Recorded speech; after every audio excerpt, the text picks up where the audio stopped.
नमस्कार, मैं हूं स्वप्निल वर्मा और आप सभी देख रहे हैं India daily digital. Kolhan tiger के नाम से मशहूर झारखंड के पूर्व मुख्यमंत्री चंपई सोरेन ने एक सिलसिलेवार तरीके से पोस्ट किया सोशल मीडिया हैंडल एक्स पर, जिसमें उन्होंने अपनी भड़ास निकाली। उन्होंने हमला बोला सीधे तौर पर हेमंत सोरेन पर, अपनी पार्टी पर। उन्होंने इस बात का भी एक प्रकार से दर्द बयान किया, दुख जताया कि किस प्रकार से उन्हें पीड़ा दी गई, किस प्रकार से उन्हें अपमानित किया जा रहा था जिस वक्त वो मुख्यमंत्री की कुर्सी पर काबिज थे। मैं आपको वो सोशल मीडिया पोस्ट जो उन्होंने एक्स पर किया है वो आपको पढ़कर सुनाता हूं। उसकी जो हाइलाइट्स है वो आप ध्यान से सुनिएगा, शब्दों पर गौर फरमाइएगा। इन्होंने लिखा, जोहार साथियों, आज समाचार देखने के बाद आप सभी के मन में कई सवाल उमड़ रहे होंगे कि आखिर ऐसा क्या हुआ जिसने कोल्हान के एक छोटे से गांव में रहने वाले एक गरीब किसान के बेटे को इस मोड़ पर लाकर खड़ा कर दिया। यहां पर ये चंपई सोरेन खुद की बात कर रहे हैं। उन्होंने लिखा कि अपने सार्वजनिक जीवन की शुरुआत में औद्योगिक घरानों के खिलाफ मजदूरों की आवाज उठाने से लेकर झारखंड आंदोलन तक मैंने हमेशा जन सरोकार की राजनीति की है। राज्य के आदिवासियों, मूलवासियों, गरीबों, मजदूरों, छात्रों और पिछड़े तबके के लोगों को उनका अधिकार दिलवाने का प्रयास करता रहा हूं। किसी भी पद पर रहा अथवा नहीं, लेकिन हर पल जनता के लिए उपलब्ध रहा। उन लोगों के मुद्दे भी उठाता रहा जिन्होंने झारखंड राज्य के साथ अपने बेहतर भविष्य के सपने देखे थे। इसके बाद चंपई सोरेन ने 31 जनवरी की उस घटना का भी जिक्र किया जब उन्हें इंडिया अलायंस ने यह कहा था कि आप मुख्यमंत्री का पद संभालेंगे। उन्होंने पूरी बात लिखी। इसके बाद उन्होंने ये भी लिखा कि इस बीच हूल दिवस के अगले दिन मुझे पता चला कि अगले 2 दिनों के बाद मेरे सभी कार्यक्रम जो कि हैं, जिसमें पार्टी नेतृत्व द्वारा उन्हें स्थगित कर दिया गया है। हूल दिवस जब मनाया गया था उसके बाद इनको ये पता चला कि अगले 2 दिन के जितने भी इनके कार्यक्रम हैं उसे पार्टी द्वारा ही स्थगित करवा दिया गया है। इसमें एक सार्वजनिक कार्यक्रम दुमका में था, जबकि दूसरा कार्यक्रम पीजीटी शिक्षकों का था, नियुक्ति पत्र वितरण का। इसमें ये ब्यौरा दे रहे हैं चंपई सोरेन। इसके बाद इन्होंने ये भी लिखा कि मुझे पता चला कि गठबंधन द्वारा 3 जुलाई को विधायक दल की एक बैठक बुलाई गई है। तब तक आप मुख्यमंत्री के तौर पर किसी भी कार्यक्रम में नहीं जा सकते। इसके बाद इन्होंने इस बात का जिक्र किया कि क्या लोकतंत्र में इससे अपमानजनक कुछ हो सकता है कि एक मुख्यमंत्री के कार्यक्रमों को कोई अन्य व्यक्ति रद्द करवा दे। यानी इन्होंने ये लिखा कि जब मैं पावरफुल था, जब मेरे हाथ में सत्ता है, तो क्या कोई और व्यक्ति मुख्यमंत्री के कार्यक्रमों को स्थगित करवा सकता है। यानी इनका साफ तौर पर यह कहना है कि मुख्यमंत्री ये थे लेकिन कंट्रोल कोई और कर रहा था। कैसे हो सकता है ये वाकई में काफी अपमानजनक है, इनकी बेइज्जती हो गई। इसके बाद उन्होंने ये लिखा कि अपमान का ये कड़वा घूंट पीने के बावजूद भी मैंने कहा कि नियुक्ति पत्र वितरण सुबह है, जबकि दोपहर में विधायक दल की बैठक होगी, तो वहां से होते हुए मैं शामिल हो जाऊंगा, लेकिन इनको जाने नहीं दिया गया। इसके बाद काफी लंबा पोस्ट है, मैं आपको दिखाना चाहूंगा। ये पोस्ट इन्होंने लिखा है चंपई सोरेन ने, काफी लंबा पोस्ट है, मैं आपको इसके हाइलाइट्स बता रहा हूं। इसके बाद जो चंपई सोरेन आगे लिखते हैं वो काफी ज्यादा हैरान करता है। उन्होंने लिखा है कि पिछले 4 दशकों के बाद अपने बेदाग राजनीतिक सफर में मैं पहली बार भीतर से टूट गया। समझ नहीं आ रहा था कि क्या करूं। 2 दिन तक चुपचाप बैठकर आत्ममंथन करता रहा, पूरे घटनाक्रम में अपनी गलती तलाशता रहा। सत्ता का लोभ रत्ती भर भी नहीं था, लेकिन आत्मसम्मान पर लगी इस चोट को मैं कैसे दिखाता और किसे दिखाता, ये लिखते हैं ये। इसके बाद ये साफ तौर पर लिखते हैं कि जब वर्षों से पार्टी के केंद्रीय कार्यकारिणी की बैठक नहीं हो रही है और एक तरफा आदेश पारित किए जा रहे हैं, किसके पास जाकर मैं अपनी तकलीफ बताता। यानी इनके पास, इनकी इस बयान से ये दिख रहा है कि इनके पास कोई कहने के लिए भी नहीं था। यानी पार्टी में जो भी गतिविधियां हो रही थी, जो भी गलत हो रहा था, उसके विरोध में ये आवाज आखिर किसके सामने उठाते हैं, ऐसा चंपई सोरेन आरोप लगा रहे हैं, बात अपनी रख रहे हैं। इस पार्टी में मेरी गिनती वरिष्ठ सदस्यों में होती है, बाकी लोग जूनियर हैं और मुझसे सीनियर सुप्रीमो जो हैं वो अब स्वास्थ्य की वजह से राजनीति में सक्रिय नहीं है। यानी शिबू सोरेन का ये जिक्र कर रहे हैं। फिर मेरे पास क्या विकल्प था, अगर वो सक्रिय होते तो शायद अलग हालात होते। यानी हेमंत सोरेन का इन्होंने जिक्र नहीं किया है, इन्होंने जिक्र किया है शिबू सोरेन का। यानी ये अपनी बात रखते तो शिबू सोरेन के पास रख सकते थे अगर वो स्वस्थ होते, हेमंत के सामने नहीं। फिर उन्होंने ये लिखा कि कहने को तो विधायक दल की बैठक बुलाने का अधिकार मुख्यमंत्री का होता है, लेकिन मुझे बैठक का एजेंडा तक नहीं बताया गया था। बैठक के दौरान मुझसे इस्तीफा भी मांगा गया। मैं आश्चर्यचकित था, लेकिन मुझे सत्ता का मोह नहीं था, इसलिए मैंने तुरंत इस्तीफा दे दिया। इसके बाद इन्होंने ये लिखा कि पिछले 3 दिनों से हो रहे अपमानजनक व्यवहार से भावुक होकर मैं आंसुओं को संभालने में लगा था।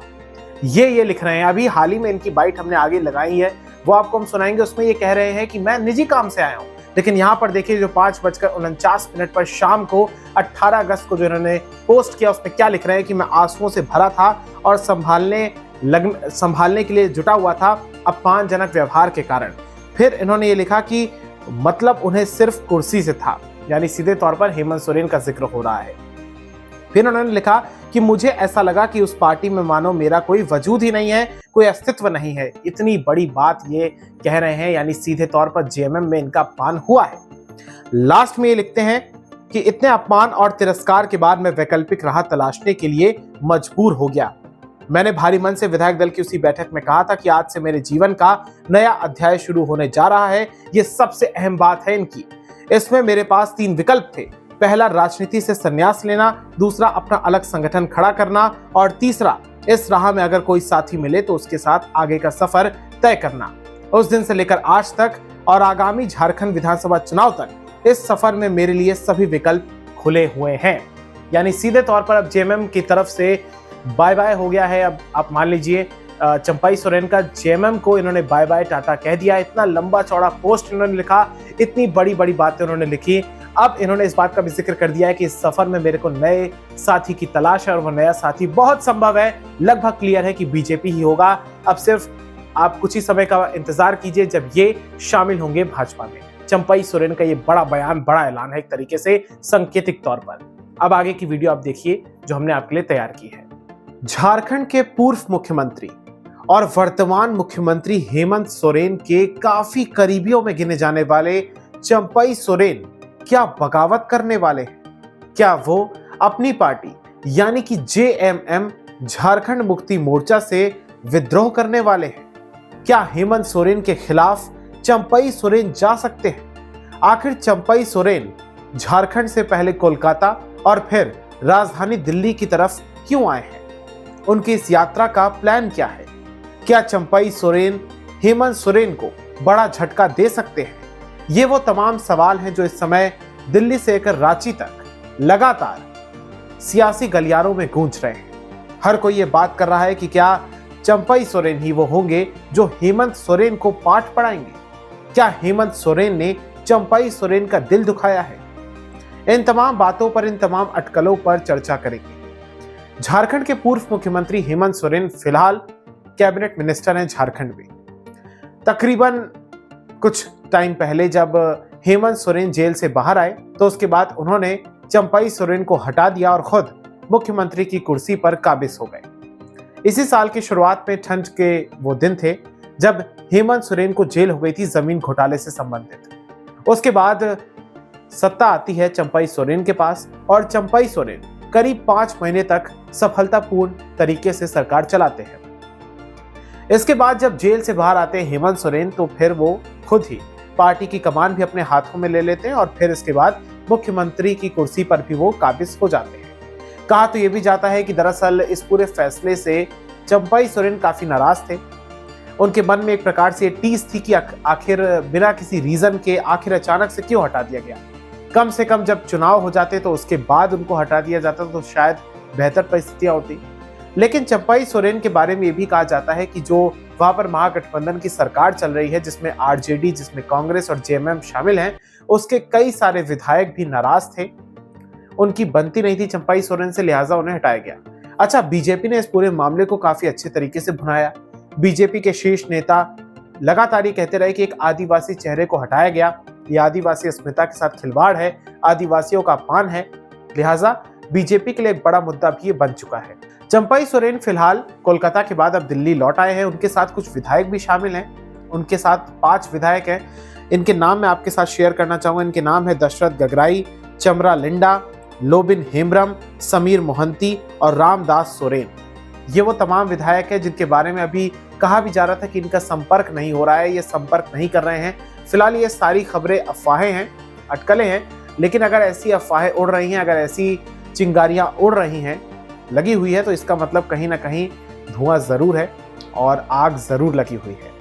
फिलहाल जब चंपाई सोरेन से इस पूरे मामले में पूछा गया, उनकी प्रतिक्रिया भी सामने आई, तो उन्होंने ये कहा कि ये उनका निजी दौरा है। यानी उन्होंने ये नहीं कहा कि मैं किससे मिलने जा रहा हूं या मैं किससे नाराज हूं। स्पष्ट तौर पर एक सफल और परिपक्व राजनेता की तरह उन्होंने बयान दिया। और देखिए, पॉलिटिक्स जो है पूरा का पूरा परसेप्शन का ही खेल है। फिलहाल अपने पत्ते वो नहीं खोल रहे हैं, इसीलिए उन्होंने ये बयान दिया है कि वो उनका निजी दौरा है। हो भी सकता है कि उनका निजी दौरा हो, लेकिन अचानक से ये सारी जो घटनाक्रम डेवलप हुए हैं, इससे यही जाहिर होता है कि कहीं ना कहीं चंपई सोरेन हो सकता है कि कोई बड़ा फैसला ले ले। फिलहाल इसका उत्तर तो भविष्य के गर्भ में छिपा हुआ है। चंपई सोरेन ने इस पूरे मामले में क्या कुछ कहा, ये आपको सुनाते हैं। परिवारवाद को खत्म करके चंपई सोरेन आ गया है, अब उन्हें हटाया जा रहा। बड़े नेता हैं आदिवासी। सर, एक बड़े नेता है आप आदिवासी, आपको हटाया गया, क्या आपकी नाराजगी है हेमंत सोरेन से या जेएमएम से? आपको लगता है कि नहीं हटाना चाहिए था, चुनाव आपके उसमें होना चाहिए था? जी सर। आप लोग जैसे हमको सवाल करते जा रहा है ना, जी सर, हम उसमें क्या कहेंगे कि हम जो स्पेशल हम जो बोल दिया, हम निजी काम के लिए काम में आए हैं और हम जहाँ पर है वहीं पर है। तो भी आपने सुना कि जब चंपई सोरेन से पूछा गया कि क्या वो हेमंत सोरेन से नाराज हैं या उनकी वजह क्या है आने की, तो उन्होंने क्या कहा? उन्होंने कहा कि मैं जहां हूं वहीं पर रहूंगा। यानी एक तरीके से संकेत तो यही दिया कि वो जेएमएम के साथ ही हैं, लेकिन देखना होगा कि आने वाले समय में क्या होता है। इसके बाद मैं आपको सुनाऊंगा कि आखिर मुख्यमंत्री हेमंत सोरेन ने क्या कुछ कहा। हेमंत सोरेन ने सीधे तौर पर बीजेपी पर आरोप लगाया कि बीजेपी पार्टी को तोड़ रही है। चुनाव आयोग पर भी उन्होंने हमला बोला, और सुनिए हेमंत सोरेन ने क्या कुछ कहा। ये लोग गुजरात से, असम से, महाराष्ट्र से लोगों को ला करके यहाँ आदिवासी, दलित, पिछड़ा अल्पसंख्यक के ऊपर जहर बोने का काम करता है और एक दूसरे से लड़वाने का काम करता है। समाज तो छोड़ो, ये घर भी फोड़ने का काम करता है, पार्टी तोड़ने का काम करता है। आए दिन कभी इस विधायक को खरीद ले, कभी उस विधायक को खरीद ले। और पैसा ऐसा चीज है कि नेता लोग का तो ऐसे ही उन लोग को इधर उधर घसीटने में उन लोग को देरी नहीं लगता है। थोड़ा सा मैं आपको प्रोफाइल भी बताता हूँ चंपई सोरेन का। चंपई सोरेन फिलहाल तो कैबिनेट मंत्री हैं झारखंड के, और जो हेमंत सोरेन है उनके पिता शिबू सोरेन के साथ वो झारखंड के आंदोलन के वक्त से जुड़े हुए हैं। 1995 से वो पार्टी से जुड़े हुए हैं। तकरीबन 3 दशक होने वाले हैं इस पार्टी के साथ उनके, और सरायकेला उनका मजबूत गढ़ माना जाता है। वहां से लंबे समय से विधायक हैं। इस समय वर्तमान भी वो विधायक हैं। 7 बार के वो टोटल विधायक हो चुके हैं। इसके अलावा मैं आपको बताना चाहूँगा कि 1991 में इन्होंने पहली बार चुनाव लड़ा था निर्दलीय प्रत्याशी के तौर पर, और फिर उन्होंने जीत हासिल भी की थी वहाँ पर। और 1995 में ये, जैसा कि मैंने आपको बताया कि ये जेएमएम के टिकट के द्वारा ये चुनाव लड़े थे। 2000 में हालांकि इनको हार मिल गई थी, लेकिन 2005 के बाद से लगातार ये सरायकेला से विधायक हैं हेमंत सोरेन की, अगर मैं बात करूँ। और जो हेमंत सोरेन का जो आप कह सकते हैं कि जो मजबूत गढ़ माना जाता है, उसका भी मैं जिक्र करना चाहूँगा। अगर विशेषज्ञों की माने तो इनको कोल्हान प्रमंडल में चंपई सोरेन का काफ़ी अच्छा इनका गढ़ माना जाता है, मजबूत पकड़ मानी जाती है। इनको कोल्हान टाइगर के नाम से भी जाना जाता है। और जमशेदपुर, पोटका, घाटशिला, बहरागोड़ा, ईशागढ़, सरायकेला, खरसावा और पश्चिमी सिंहभूम, ये वो तमाम विधानसभा से ऐसे क्षेत्र हैं जहाँ पर चंपई सोरेन का दबदबा और इनकी मजबूत पकड़ मानी जाती है। और एक प्रकार से आप कह सकते हैं कि अगर इस पूरे के पूरे कोल्हान बेल्ट को देखें तो यहाँ पर विधानसभा की 14 सीटें आती हैं, और यहाँ पर इनकी मजबूत पकड़ मानी जाती है। एक मजबूत आदिवासी नेता हैं, और अगर बीजेपी में ये शामिल होते हैं और झामुमो यानी जेएमएम से जाते हैं, तो निश्चित तौर पर ये जेएमएम के लिए एक बड़ा झटका होगा, क्योंकि एक बड़ा जनाधार इनके साथ है कहीं ना कहीं। और फिर एक मौका भी मिल जाएगा कि आदिवासियों का अपमान किया जाता है जेएमएम में, वही जेएमएम जिसकी पूरी की पूरी पॉलिटिक्स आदिवासियों के इर्द गिर्द ही घूमती है। तो आने वाले समय में देखना होगा कि आखिर क्या कुछ घटनाक्रम डेवलप होते हैं। सुनने में ये खबरें ये भी आ रही हैं कि ये अमित शाह के साथ मुलाकात भी कर सकते हैं। वो होता है कि नहीं, ये देखना होगा, लेकिन परसेप्शन की पूरी लड़ाई है। अगर चंपई सोरेन यहाँ से चले जाते हैं रांची और कोई टूट या कोई फूट नहीं होती है, तो फिर सब यही कहेंगे कि अटकलें थी। अगर ऐसा होता है तो फिर हेमंत सोरेन के जो करीबी माने जाते हैं चंपई सोरेन, इनके लिए सफाई देना मुश्किल हो जाएगा। फिलहाल इस वीडियो में इस वीडियो को ज्यादा से ज्यादा शेयर करिएगा और हमारे चैनल इंडिया डेली डिजिटल को सब्सक्राइब करिएगा। धन्यवाद।